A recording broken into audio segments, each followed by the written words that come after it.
आज के इस वीडियो में हम लोग बात करेंगे गणित की कॉपी कैसे लिखें, लिखने का सही क्रम क्या होता है जिससे आपके बोर्ड एग्जाम में नंबर ना कटे। वो चीजें भी बताऊंगा कि भैया किस प्रकार से कॉपी लिखना है कि आप बोर्ड एग्जाम में 95, 96, 97, 98 और यहाँ तक कि आप 99 और 100 आउट ऑफ 100 भी स्कोर कर सकते हो। जो ये कॉपी आप यहाँ पे देख रहे हो, ये एक ऐसे बच्चे की कॉपी है जिसने बोर्ड एग्जाम में 97 मार्क्स गेन किए कि जो गलती आपको नहीं करनी। अब ये गलती इन्होंने क्या की है जरा ध्यान से देखिए। अब यहाँ पर अच्छाई बताऊंगा मैं। टीचर एक कॉपी को चेक करता है ना, वो एक नजर में बता देगा देख करके कि भाई इसने यहाँ पर मिस्टेक की है।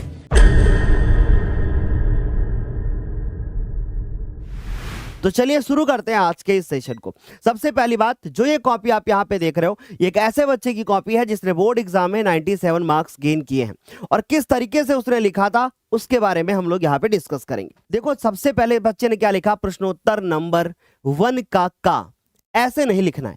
जो आपको यहाँ पे का दिख रहा है ना, ये का नहीं लिखना है, आपको लिखना है प्रश्नोत्तर नंबर या प्रश्नोत्तर संख्या लिख सकते हो और प्रश्नोत्तर संख्या का यानी पहले का इस तरीके से लिख करके आना है। या फिर आप ऐसे कर सकते हो प्रश्नोत्तर संख्या 1 और यहां पर आप लिख सकते हो का। आप ऐसे भी लिख सकते हो, राइट। बाकी इसने बहुत अच्छी तरीके से लिखा है।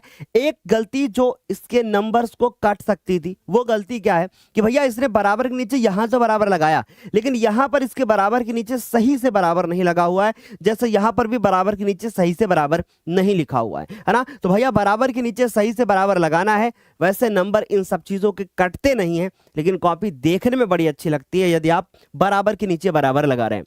ठीक है, अब बात करते हैं सर, मान लीजिए कि हमें रफ काम करना होगा तो हम किधर करेंगे। अब मान लीजिए पूरी की पूरी आपकी ये कॉपी है, आपको रफ काम करना है, तो आप यहां पे एक लाइन खींचोगे और उसके बाद यहां पर आप लिख दोगे रफ।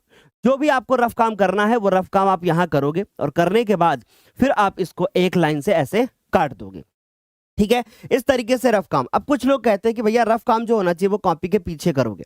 जब बार बार आप कॉपी पलटोगे ना, तो वहां पे जो इन्विजिलेटर होगा, जो आपकी कॉपी जो आपके रूम में होगा, मौजूद होगा, वो बार बार आपके पास आएगा और आपको चेक करने की कोशिश करेगा, जिससे आपका समय जाएगा। दूसरी चीज, जहां पे आप ना ये कॉपी पीछे पलटते हैं वहां पे आपका टाइम भी बहुत जाता है। इसलिए सबसे अच्छा है कि आप यहां पे लिखो, ताकि जब कॉपी को एग्जामिनर चेक करे ना, तो उसको भी पता चले कि भैया बच्चे ने मेहनत की है, बगल में रफ काम किया है। और रफ के बिना तो भैया सवाल कैसे सॉल्व करेगा वो। इसलिए रफ काम को दिखाना है, बस एक बार में उसको काट देना है, राइट। या फिर नहीं भी काटोगे तो कोई दिक्कत नहीं, ऐसे भी छोड़ के आ सकते हो।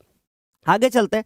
अब बहुत अच्छी तरीके से यहाँ पे लिखा है इसने, और सबसे अच्छी चीज मुझे ये लगी कि भैया इसने जो है ना एक प्रश्न कंप्लीट होने के बाद यहाँ पे लाइन खींची। तो आपका भी जब एक प्रश्न कंप्लीट हो जाए तो आपको लाइन जरूर खींचना है। जहां पे जरूरत थी उसने डायग्राम भी बनाया बहुत अच्छी तरीके से। इस तरीके से चित्र बनाना बहुत जरूरी है, जहां पर भी जरूरी है, राइट, वहां पे चित्र जरूर बनाए। लेकिन गलती यह है कि ये बहुत ज्यादा किनारे भागने की कोशिश हो रही है। बहुत ज्यादा किनारे भागने की कोशिश नहीं करनी है, बीचों बीच में लिखने का प्रयास करें। और ऐसा ना करें कि जानबूझकर किनारे जगह छोड़ें। अगर जानबूझकर किनारे जगह छोड़ेंगे तो नंबर कटने के चांस हैं, क्योंकि एग्जामिनर भी भैया उसको पता है कि आप बहुत दिमाग यूज कर रहे हो, है ना। तो भाई इस चीज का ध्यान रखना है कि आपको किनारे बहुत ज्यादा जगह नहीं छोड़नी है। ठीक है, आगे चलते हैं और बहुत सारी गलतियां बताएंगे। बाकी इसमें बहुत अच्छा है, बस वही है कि बराबर के नीचे बराबर कहीं कहीं पे लगा है, कहीं कहीं पे नहीं लगा है। अच्छा, अब यहां पे देखिए क्या है कि जो गलती आपको नहीं करनी है। अब ये गलती इन्होंने क्या की है जरा ध्यान से देखो। प्रश्न यहां से कंप्लीट हो रहा था, नीचे 3-4 लाइन बच रही थी। अब इन्होंने क्या किया ना कि यहीं से प्रश्न को शुरू कर दिया। ये गलती आपको नहीं करनी है।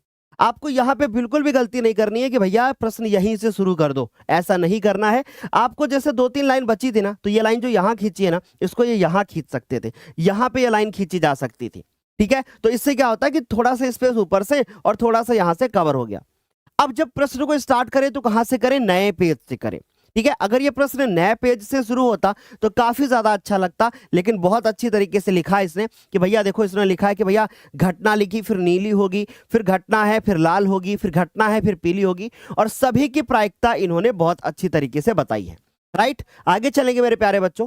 फिर उसके बाद यहां पे देखो बहुत अच्छी तरीके से लिखा, और यहां पे देखने वाली बात बहुत अच्छी लगी मुझे कि भैया इनकी थोड़ा सा स्पेस बच रहा था और उसको इन्होंने खाली छोड़ दिया, और फिर उसके बाद अगले पेज से इन्होंने देखो नया क्वेश्चन स्टार्ट किया। अब यहां पर अच्छाई बताऊंगा मैं आपको।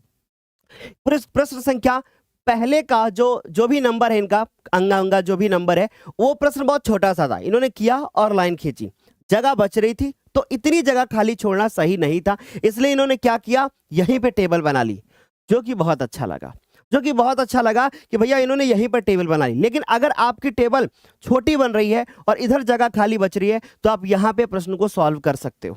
ठीक है, दूसरी बात जो मैं आपको बताता हूं, कभी भी कॉपी भरने का नंबर नहीं मिलता, तो इस सोच के साथ मत जाना कि कॉपी भरने का नंबर मिलता है। मैथ और साइंस जैसे सब्जेक्ट में ऐसा बिल्कुल भी नहीं होता है कि आपको कॉपी भरने का नंबर मिले। इसलिए मेरी रिक्वेस्ट है सभी से कि अगर एक पेज में प्रश्न समाप्त हो रहा है तो उसको जरूर समाप्त करें। जब एग्जामिनर पेज को पलटेगा आपके नंबर कटने के चांस है, इसलिए एक पेज पे अगर प्रश्न हो जाता है तो देन वेरी गुड, ये बहुत अच्छा तरीका है। ठीक है, फिर देखो इन्होंने पूरे प्रश्न को सॉल्व किया और सबसे अच्छी चीज जो मुझे लगी, जो मैं अक्सर बताता हूं आपको, कि भैया लास्ट में इन्होंने लिखा यथा दी हुई संख्या का जो माध्यक है वो 49 है।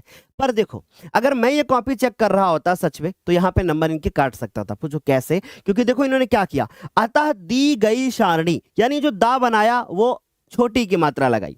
भाई इन चीजों का भी विशेष ध्यान देना है, कहां पे कौन सी मात्रा लगाना है। नंबर कटने के चांस थे पर इतनी छोटी मिस्टेक में कटता नहीं है, राइट। पर ये जो काले कलर से, मतलब काले पेन से जो लाइन लिखी जाती है ना, ये बहुत अच्छी है। ऐसे लिखोगे तो भाई अच्छा लगता है। फिर आगे बढ़ेंगे। अब देखिए यहाँ पे ना कुछ अच्छाइयां भी हैं और कुछ गलतियां भी हुई हैं। देखो ध्यान से कि भैया प्रश्नोत्तर संख्या इन्होंने डाल दिया, बहुत अच्छा लिखा। फिर उसके बाद यहाँ पे इन्होंने हल लिखा, बहुत अच्छा लिखा। हल के बाद इन्होंने एलएचएस लिखा और जो इनका एलएचएस था वो एलएचएस इन्होंने उतारा, बहुत अच्छा। यहां तक तो सब कुछ ठीक था। लेकिन जब एलएचएस उतारने के बाद जब इसको इन्होंने सॉल्व करना स्टार्ट किया तो ये थोड़ा सा इधर भाग गए। अगर ये थोड़ा सा बराबर से लिखते तो ज्यादा बेहतर होगा। और अगली बात कि यहां पे इन्होंने बराबर का चिन्ह जो है ना वो नहीं लगाया। अगर बराबर का चिन्ह लगाते तो ये भाई और देखने में अच्छा लगता, और बराबर के नीचे बराबर लगाते, देन लास्ट में आते और फिर उसके बाद इसको प्रूफ करके लिख देते कि यस भाई इति सिद्धम, या फिर ये प्रूफ हो गया, तो ये ज्यादा बेहतर होता। ठीक है, दूसरी चीज, जब आप एलएचएस लिखोगे तो उसके बाद बराबर का चिन्ह नहीं लगता है, बराबर का चिन्ह अगली लाइन में लगता है। और एलएचएस लिखोगे तो ऐसा नहीं डायरेक्ट वहीं से सॉल्व करना स्टार्ट करोगे, जो भी एलएचएस होगा वो उतार करके लिखोगे। ये बहुत अच्छा लगा कि यहाँ पे इन्होंने इस तरीके से किया। लेकिन ये कमी है कि इन्होंने बराबर के नीचे बराबर नहीं लगाया। पहली बात तो बराबर लगाया ही नहीं, तो पता कहां से चलेगा कि भैया कौन सी लाइन किधर से। और ये बहुत ज्यादा पास पास लिखा हुआ है, थोड़ा सा दूर लिखे और उसके बाद हो सके तो बराबर का चिन्ह जरूर लगाएं। ये बहुत ही ज्यादा पास हो गया, तो इतनी ज्यादा पास लिखने की आवश्यकता बिल्कुल भी नहीं है। अब मैं आपको एक बात बताता हूं, आज आपको गणित की कॉपी लिखने का एकदम सही तरीका कि ये वाली गलती बिल्कुल भी करनी ही नहीं है, तो इस गलती के नंबर कट जाते हैं, ये बात हमेशा याद रखना। ठीक है, चलिए आगे चलते हैं बच्चों। लास्ट में इन्होंने ये प्रूफ कर दिया। फिर जब इन्होंने आरएचएस उठाया, यहां पर भी वही गलती है कि बराबर के नीचे बराबर का चिन्ह नहीं लगाया। अच्छा, लास्ट में इन्होंने लिख दिया कि एलएचएस बराबर आरएचएस, बहुत अच्छा लगा कि इन्होंने एलएचएस बराबर आरएचएस लिखा। फिर उसके बाद बात करते हैं प्रश्नोत्तर नंबर, ये आपको दूसरे का जो खा नंबर है, बहुत अच्छा लगा।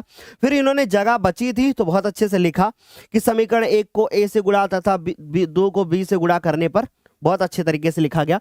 फिर उसके बाद ये लिखते हुए यहां पर आए और यहां पर ये कंप्लीट हुआ। तो चलिए आगे बढ़ते हैं। अब यहां पे जरा ध्यान से देखो, बहुत अच्छा लिखा, बराबर के नीचे बराबर है, जो दिया है वो दिया हुआ बहुत अच्छे तरीके से लिखा, जो निकालना है उसके सामने क्वेश्चन मार्क है। लेकिन फिर वही गलती कि यहां पे बराबर है, फिर यहां बराबर है, फिर यहां बराबर है, फिर यहां, फिर यहां, फिर यहां, ये जिगजैग बन गया। आपको कोशिश करनी है कि बराबर के नीचे ही बराबर आए, इससे बहुत अच्छी लगती है आपकी कॉपी और पता चलता है कि हाँ आप शुरू से मेहनत कर रहे हो, राइट। तो ये गलती नहीं करनी है। आगे चलते हैं। यहाँ पे भी बहुत अच्छी तरीके से लिखा और लास्ट में इन्होंने जो है ना बॉक्स में इस तरीके से लिख दिया, ये भी अच्छा लगा। जिसमें चित्र की जरूरत थी इन्होंने चित्र बनाया और इसको देख करके एग्जामिनर बहुत खुश होगा। अगर इसको देखा और इसमें कोई भी गलती हो भी गई इन केस, तो नंबर नहीं कटते हैं बहुत ज्यादा। ठीक है, थोड़े बहुत आधा नंबर या 1 नंबर कट सकता है, लेकिन बहुत ज्यादा मार्क्स नहीं कटेगा कि भैया 4 नंबर का प्रश्न है और उत्तर नहीं आया बच्चे का, लेकिन उसने लिखा बहुत अच्छे से, तो भाई 3 नंबर मिल जाते हैं। इस बात का ध्यान रखना कि लिखने का तरीका आपको अच्छा नंबर दिलाएगा। लास्ट में फिर वही बात कि भैया अतः करके इन्होंने लिखा, बहुत अच्छा। फिर यहां पर भी देखा और यहां पर भी इन्होंने चित्र बनाया। इस चित्र को देखकर देखेगा एग्जामिनर, फिर इसके बाद इस पे नजर मारेगा ही नहीं, लास्ट में आएगा और आपके आंसर को देखेगा। अच्छा, अब कुछ बच्चे बोलते हैं क्या सर स्टेप मार्किंग के मार्क्स मिलते हैं क्या? बिल्कुल, एक एक स्टेप के मार्क्स मिलते हैं। देखो कैसे एग्जामिनर कॉपी चेक करता है और उसके दिमाग में क्या होता है। मान लीजिए कि ये प्रश्न आया, अब प्रश्न लेने के बाद प्रश्न क्या करेगा कि भैया सबसे पहले देखेगा कि चित्र की जरूरत थी तो क्या बच्चे ने चित्र बनाया, आपने चित्र बनाया, बहुत अच्छा। ये देखेगा, फिर लास्ट में आएगा और देखेगा आंसर।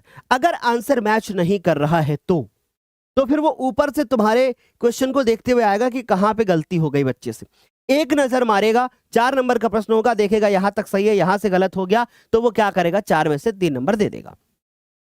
हमारी बात समझ में आ रही मेरी, कि इस तरीके से एग्जामिनर आपकी कॉपी को जज करता है। अब आपके मन में एक सवाल बहुत अच्छे से चल रहा होगा, क्या एग्जामिनर को पता होता है कि यहां पे गलती हुई है? मैं कहता हूं जब एक टीचर एक कॉपी को चेक करता है ना, वो एक नजर में बता देगा देख करके कि भाई इसने यहां पर मिस्टेक की है, क्योंकि उसकी आंखों में बसा हुआ है क्या, हर कॉपी का पैटर्न।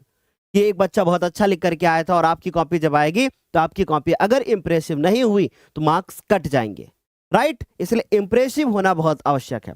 अब यहाँ पे देखिए इन्होंने टेबल बनाई और टेबल बना करके ये इन्होंने पूरा यहाँ पे सॉल्व कर दिया। लेकिन अब यहाँ पर देखिए कैसे एक चीज करके और बेहतर किया जा सकता था। यहाँ पे इन्होंने किया, फॉर्मूला लगाया, जगह बची थी, यहाँ करते और यहाँ पे सॉल्व करते और यहीं पे अगर आंसर निकल आता तो भाई यहीं पे सॉल्व कर देते, फिर इन्हें अगले पेज में आने की आवश्यकता नहीं थी। लेकिन फिर भी अगले पेज में गए और यहाँ पे सॉल्व किया। बहुत अच्छी चीज ये लग रही है कि लाइन लास्ट में लिखी जा रही है कि भैया इसका आंसर ये होगा, काले पेन से। ये बहुत बेहतरीन है। बाकी ये बहुत अच्छी तरीके से इन्होंने सॉल्व किया, फिर वही गलती, बराबर का चिन्ह नहीं लगाया और फिर उसके बाद इन्होंने सिद्ध कर दिया। ये भी बहुत अच्छा है, लेकिन इस तरीके की काटा पीटी नहीं करनी है। अगर इस तरीके की काटा पीटी हुई तो नंबर कटेगा। अगली गलती कि भैया इन्होंने यहां पर तो लिखा, इन्होंने यहां पे इक्वेशन बनाई, पर इसको बराबर लगा करके वहां लेकर के चले गए।